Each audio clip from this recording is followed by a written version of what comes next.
Trinoma na yan, at pwedeng sumakay na dyan yung mga sasakay ng LRT, dire-diretso na. Dire-diretso yung na. galing sa Yung- MRT, pwede nang konektado na talaga, no? yung connection lang ng lakad kung pwedeng ganun kasimple. Secretary. Tama po Kuya Jerry, yan po ay magiging option natin na contingent. Tama po kayo, yan din po yung ginagawa ng DOTR. In the event po na hindi po talaga matatapos yung signaling in time, partial operations po ng MRT7, nagawa po ng DOTR na kahit pa pa ng struktura kung saan pwedeng dumaan. Lakarin na lang, lapit lang ho yan eh. Opo, that would be an option. At nagawa tayo ng magandang kung ba struktura para for them na facilitate at convenient naman kahit pa paano para makasakay sila sa LRT1 at MRT3. Again, may connectivity. Hindi lang natin maano kasi nga po baka magkaroon ng pagkaantala kung tingnan. Kahit na tsaka na yun eh, yung pag-ikot na yun eh, yun lang connection talaga at makasakay na. Binanggit ni Kumbachero Secretary si Zoe, yung anak niya na nag-aaral, ganun ang ginagawa. Yung anak ko si Gerardo, kamamag na cum laude lang sa pabibigay lang ng award nung Lunes. Magna cum laude sa Lasal. Lasal. Manang mana sa tatay. Alam na. Mula dun nga sa Trinoma, sasakay pa yun papunta ng Muñoz para lang makasakay ng LRT. Oo. Ganun ang nangyayari. Samantala ikli lang nun, ano? Ikli na lang nun. Sasakay pa ng jeep. O kaya sasakay ng angkas para makapunta dun sa FPJ station. Ayusin po namin Kuya Jerry, that will be definitely an option sa amin. Nasa drawing board na po yan, napag-usapan na po namin yan.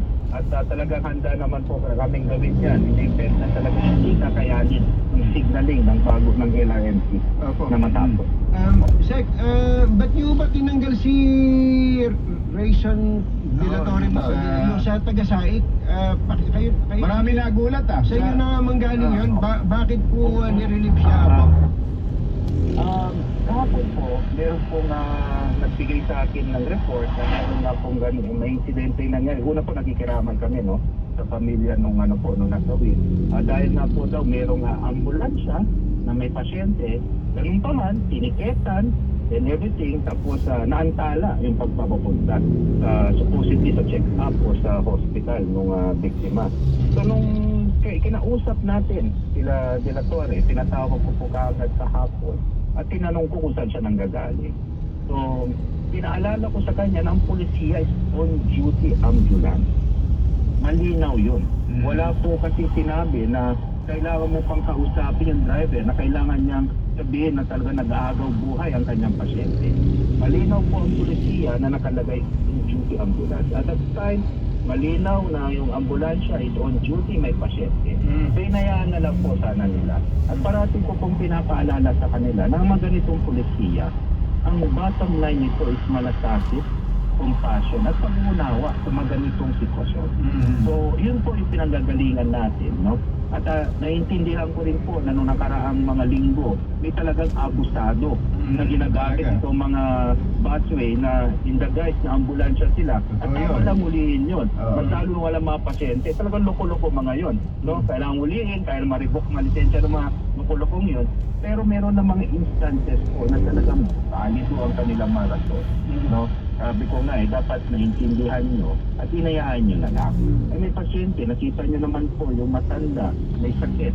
Inayaan nyo and that is even allowed under a policy of DOTR. Kinikilala po yan yung mga on-duty ambulance. Mabuti rin yan. Moving forward, dapat maintindihan ng mga enforcers po natin yan. May pagkakaiba yung ambulansya na ginagamit parang private property ng ibang mga kolokoy dyan versus ambulansya na magre-responde kahit wala pang pase. Oo, kaya naman ay may sakay kahit hindi pa life and death situation. Siguro nakapasok na sa isip niya yung mga taong, yung mga gumagamit ng ambulansya ng hindi naman talaga emergency. Kaya siguro nagkaroon ng isipan na gano'n na sitahin. Pero hindi naman siya tanggal sa serbisyo, ni-relieve lang siya under investigation. Ni-relieve po siya, pinapa-explain po natin kasi at sa kautos